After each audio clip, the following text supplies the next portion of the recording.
Hello friends, स्वागत है आप सभी का जीके ट्रैक यूट्यूब चैनल में। तो दोस्तों, आज के इस वीडियो में हम महात्मा गांधी जी से संबंधित 25 मोस्ट इंपॉर्टेंट क्वेश्चन देखेंगे जो आपके सभी आने वाले एग्जाम के लिए हेल्पफुल है। तो इसलिए वीडियो पूरा एंड तक देखते रहिए। तो चलिए आज का वीडियो शुरू करते हैं।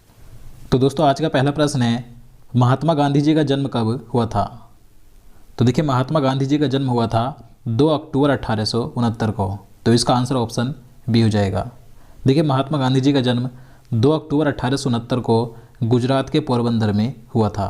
और देखिए, इनकी मृत्यु की बात करें तो गांधी जी की मृत्यु हुई थी 30 जनवरी 1948 को दिल्ली में। आप सभी जानते हैं इनकी मृत्यु का कारण क्या था। इनकी हत्या की गई थी। नाथूराम गोडसे ने गोली मारकर महात्मा गांधी जी की हत्या की थी। कहाँ पर की थी? दिल्ली में 30 जनवरी 1948 को। और देखिए, गांधी जी का पूरा नाम क्या था? तो मोहनदास करमचंद गांधी था। और इनकी जीवन साथी यानी इनकी पत्नी का नाम था कस्तूरबा गांधी। और इनके माता पिता की बात करें तो इनकी माता का नाम था पुतलीबाई करमचंद गांधी और पिता का नाम था करमचंद गांधी। इसके बाद नेक्स्ट क्वेश्चन है, गांधी जी की हत्या कब हुई थी? तो देखिए, गांधी जी की हत्या की गई थी 30 जनवरी 1948 को। तो इसका आंसर ऑप्शन सी हो जाएगा। मैंने आपको बताया था कि इनकी हत्या नाथूराम गोडसे ने की थी गोली मारकर दिल्ली में। और देखिए, 30 जनवरी को इसीलिए प्रतिवर्ष शहीद दिवस मनाया जाता है। इसके बाद अगला क्वेश्चन है, 2 अक्टूबर को गांधी जयंती के साथ और किसकी जयंती मनाई जाती है?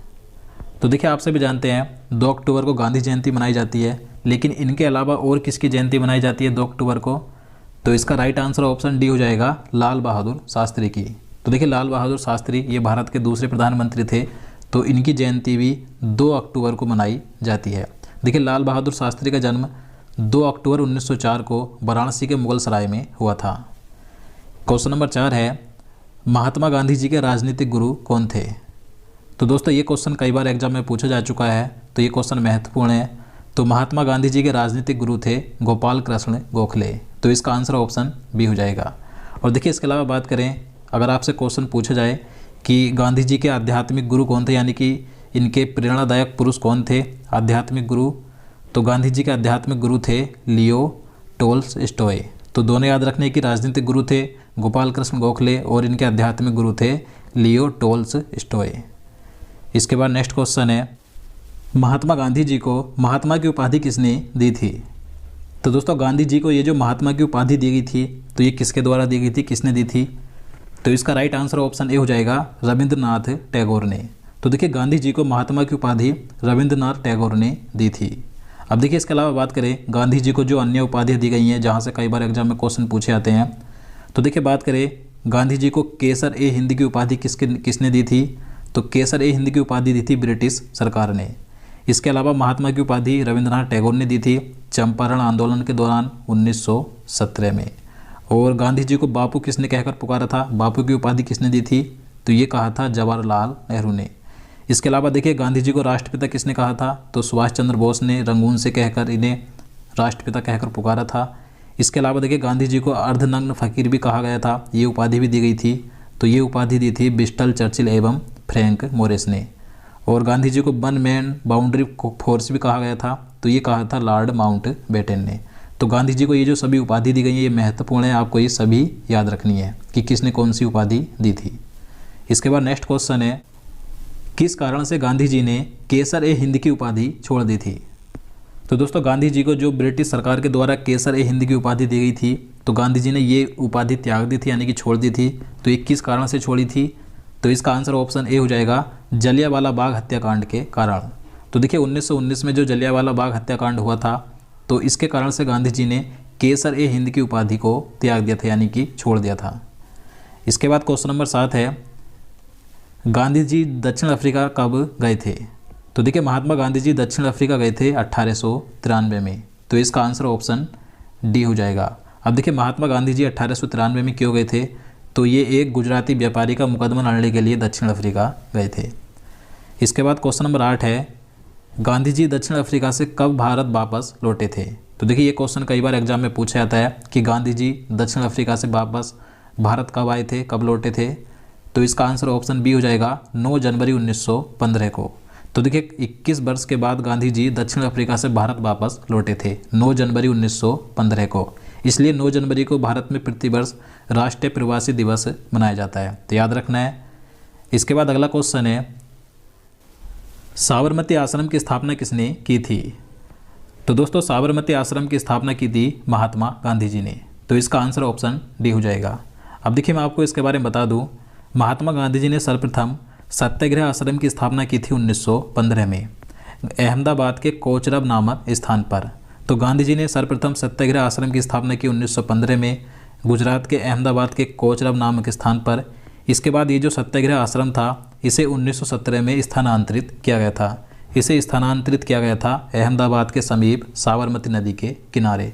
तभी से ये जो सत्याग्रह आश्रम था ये साबरमती आश्रम कहलाने लगा। तो साबरमती आश्रम की स्थापना इस प्रकार से हुई थी। पहले ये सत्याग्रह आश्रम था, इसके बाद ये 1917 में साबरमती आश्रम बन गया। इसके बाद नेक्स्ट क्वेश्चन है, सत्याग्रह सभा की स्थापना 1919 में किसने की थी? तो दोस्तों जब 1919 में रोलैक्ट एक्ट कानून आया था तो उस समय सत्याग्रह सभा की स्थापना महात्मा गांधी जी ने की थी। तो इसका आंसर ऑप्शन सी हो जाएगा। इसके बाद क्वेश्चन नंबर 11 है, महात्मा गांधी जी ने पहली बार सत्याग्रह का प्रयोग कब किया था? तो देखिए ये क्वेश्चन कई बार एग्जाम में पूछा जाता है कि गांधी जी ने पहली बार सत्याग्रह का प्रयोग कब किया था। तो ये किया था 1906 में। तो इसका आंसर ऑप्शन ए हो जाएगा। देखिए महात्मा गांधी जी ने सर्वप्रथम सत्याग्रह का प्रयोग दक्षिण अफ्रीका में 1906 में किया था। यहाँ पर इन्होंने अपना सबसे पहला आंदोलन चलाया था। इसके बाद क्वेश्चन नंबर 12 है, गांधी जी ने भारत में प्रथम सत्याग्रह का प्रयोग कब किया था? अब देखिए बात करें कि महात्मा गांधी जी ने भारत में पहली बार सत्याग्रह का प्रयोग कब किया था, पहली बार आंदोलन कब किया था? तो ये किया था 1917 में। तो इसका आंसर ऑप्शन डी हो जाएगा।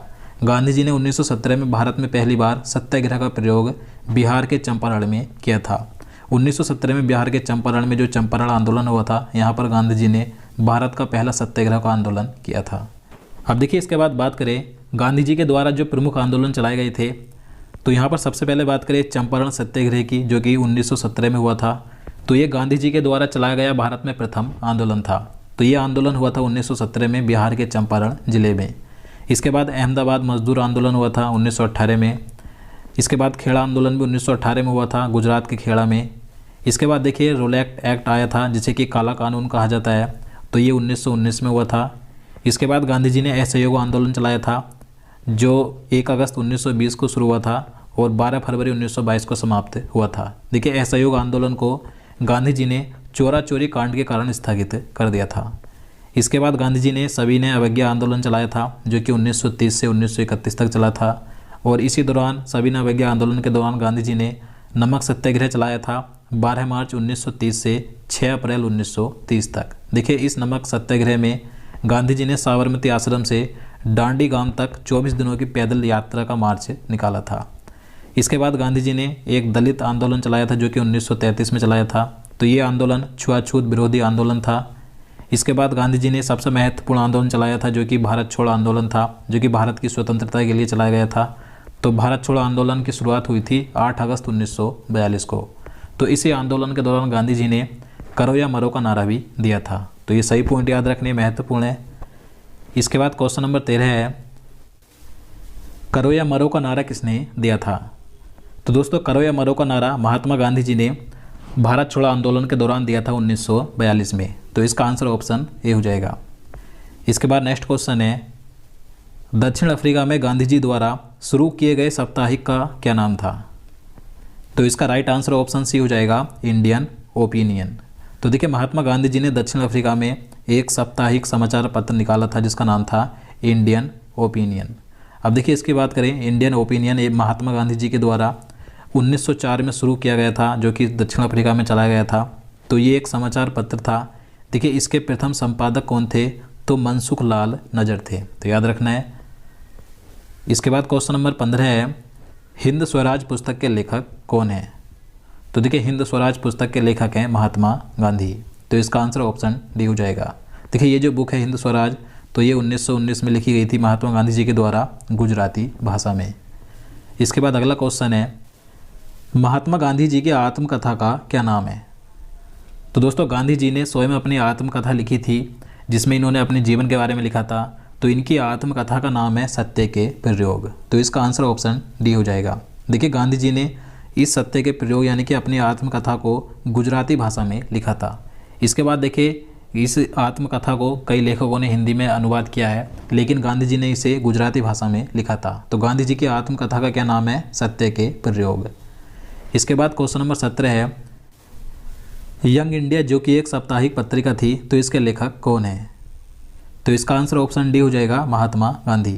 तो देखिए, यंग इंडिया ये एक साप्ताहिक पत्रिका थी जो कि महात्मा गांधी जी के द्वारा शुरू की गई थी और ये अंग्रेजी भाषा में निकाली जाती थी। इसके बाद अगला क्वेश्चन है, नवजीवन तथा हरिजन सेवक नामक समाचार पत्रों का संपादन किसने किया था? तो देखिए, नवजीवन और हरिजन सेवक ये भी एक समाचार पत्र थे, समयानी के समाचार पत्रिकाएं थीं, तो इनका संपादन भी महात्मा गांधी जी ने किया था। तो इसका आंसर ऑप्शन डी हो जाएगा। इसके बाद नेक्स्ट क्वेश्चन है, हरिजन सेवक संघ की स्थापना किसने की थी? तो देखिए, हरिजन सेवक संघ की स्थापना की थी महात्मा गांधी जी ने। तो इसका आंसर ऑप्शन बी हो जाएगा। देखिए, महात्मा गांधी जी ने हरिजन सेवक संघ की स्थापना पुणे की यरबदा जेल में 1932 में की थी। तो याद रखना कब की थी? 1932 में। और कहाँ पर की थी? पुणे की यरबदा जेल में।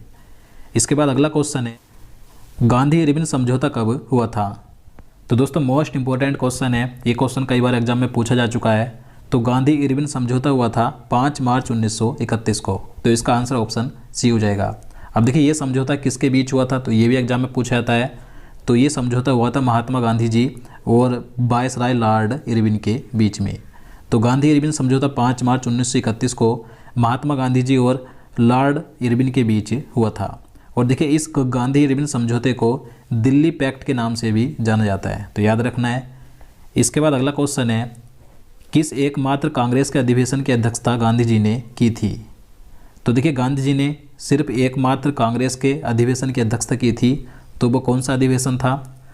तो इसका राइट आंसर ऑप्शन बी हो जाएगा, बेलगाम अधिवेशन, जो कि 1924 में हुआ था। तो देखिए, गांधी जी ने 1924 में एकमात्र कर्नाटक के बेलगाम कांग्रेस अधिवेशन की अध्यक्षता की थी, जो कि 1924 में हुआ था। इसके बाद अगला क्वेश्चन है, किसने क्रिप्स मिशन को एक पोस्ट डेटेड चेक कहा था? तो देखिए, क्रिप्स मिशन को पोस्ट डेटेड चेक कहा था महात्मा गांधी जी ने। तो इसका आंसर ऑप्शन सी हो जाएगा। अब देखिए, क्रिप्स मिशन की बात करें तो क्रिप्स मिशन 22 मार्च 1942 में ब्रिटिश सरकार द्वारा भारत में भेजा गया था। देखिए, इसका उद्देश्य द्वितीय विश्व युद्ध के समय अपने लिए भारत का पूर्ण सहयोग प्राप्त करना था। और देखिए, क्रिप्स मिशन के अध्यक्ष कौन थे? तो सर स्टैफोर्ड क्रिप्स थे, तो याद रखना है। इसके बाद अगला क्वेश्चन है, महात्मा गांधी जी का समाधि स्थल क्या कहलाता है?